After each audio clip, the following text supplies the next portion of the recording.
Okay, so going to run through a few examples here. So I have chocolate fingers biscuits are on offer in 2 different sizes in Jerry's local shop. 140 gram pack costs £1.50, while a 230 gram pack costs €3.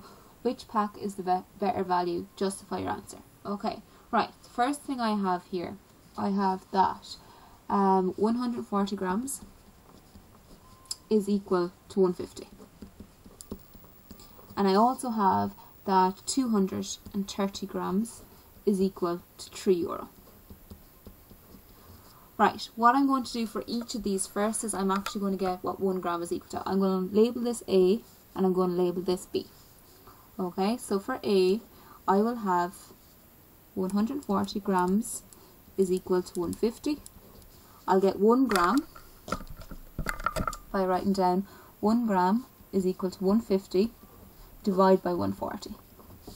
And then when I put that into my calculator, I get 1 gram is equal to 1.5 divided by 140.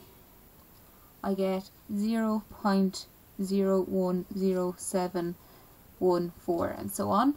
I'm going to compare 100 grams. I'm going to make it a nice figure because this isn't the easiest of figures to compare. So I'll get 100 grams, so I'll multiply it by 100. So 100 grams is equal to this figure times 100, and I'll get 1.07. Okay, right.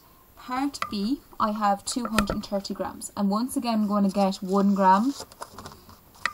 So I have 230 grams is equal to €3, and then I'll say 1 gram is equal to €3 divided by 230.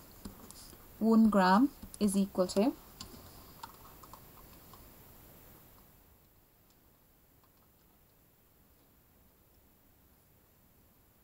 1.3 oh, I made a mistake here, sorry. 3 over 230 is equal to 0.10130. Okay, so I put that in the calculator and that's what I got for €3 over 230. I want to compare 100 grams again. Okay, so I'll go 100 grams is equal to, I times that figure by 100, and I will get 1.30. Okay, 4, so on, but because we're dealing with money, it's going to be 130. So this here is 130, this here is €1.07 per 100 grams. That means the value A is actually going to be better value for money, so to get the first one, the 140 gram pack. So advice I would give you is always try to make it into, like, let's say 100, 1000. Try and make it into a nice easy figure for you to compare each value. I'm going to go through another one here, which is the next example on page 351.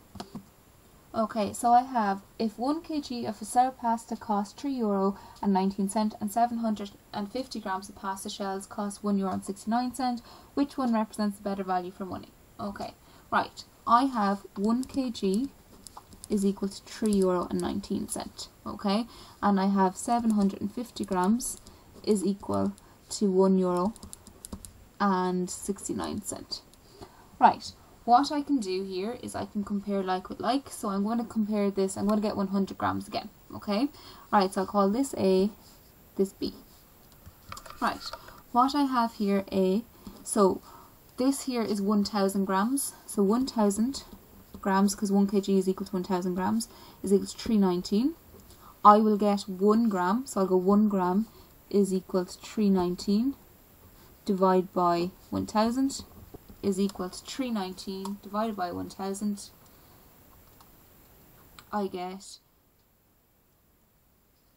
3.19 by 10 to the power minus 3, or that could also might come up in your calculator as 0.00319, and then I get 100 grams.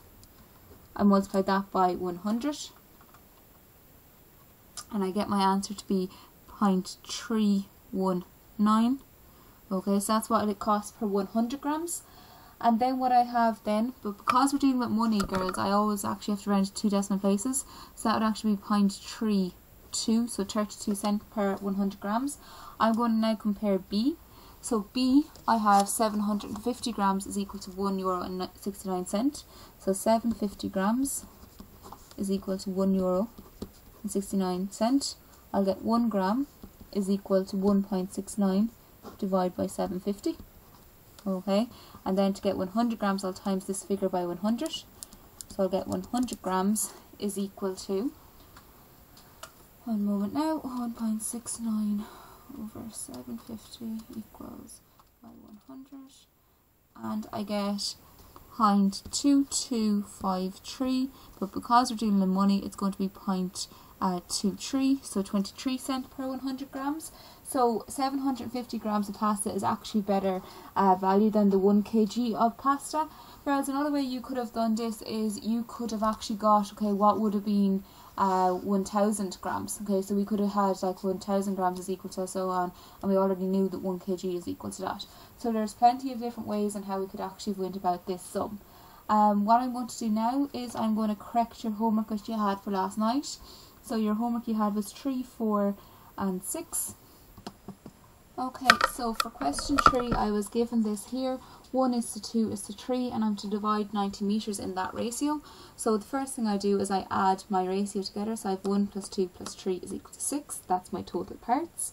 Then I make my fraction, so it's going to be 1/6 is to 2/6 is to 3/6, and then I multiply 1/6 by 90, 2/6 by 90, and 3/6 by 90, and I get 15 is to 30 is to 45, and that's the ratio it's divided into. Question 4, it's similar, but this time they want me to divide 840 grams in the ratio. 5:1 is to 1. So I have 5 plus 1 plus 1. I add all my ratios up together and I get 7. So my total parts there is 7. Then I make my fractions, so I'll have 5/7, 1/7, 1/7. And then I multiply my fractions by what I'm dividing it by, which is 840 in this case. So I have 5/7 by 840, 1/7 by 840, and 1/7 by 840. And I'll get 600 is to 120 is to 120 for question 4. And then I have question 6 here. So it says, a pizza is cut into equal slices and divided between Jane and Paul in the ratio of 3:2. If Jane gets 6 slices, how many slices were there and how many slices did Paul get? Right, so I have Jane is to Paul, Jane gets 3 is to 2. Right, Jane has 6, Paul, we don't know how many he has, okay? Another way of doing this sum, I showed you a different way yesterday, but you could also go cross multiplying. So I'll go 3 times x, so cross your x, and 6 times 2.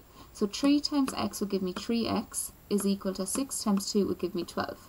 I want to find out what 1x is equal to, so I divide across by 3. So I have x is equal to 12 divided by 3, x is equal to 4. That means that Jane gets 6 slices of pizzas and Paul gets 4 slices of pizzas. So the total slice of pizza then I would have is 6 plus 4, and that's 10 slices, and Paul got 4 slices. And that's your homework corrected.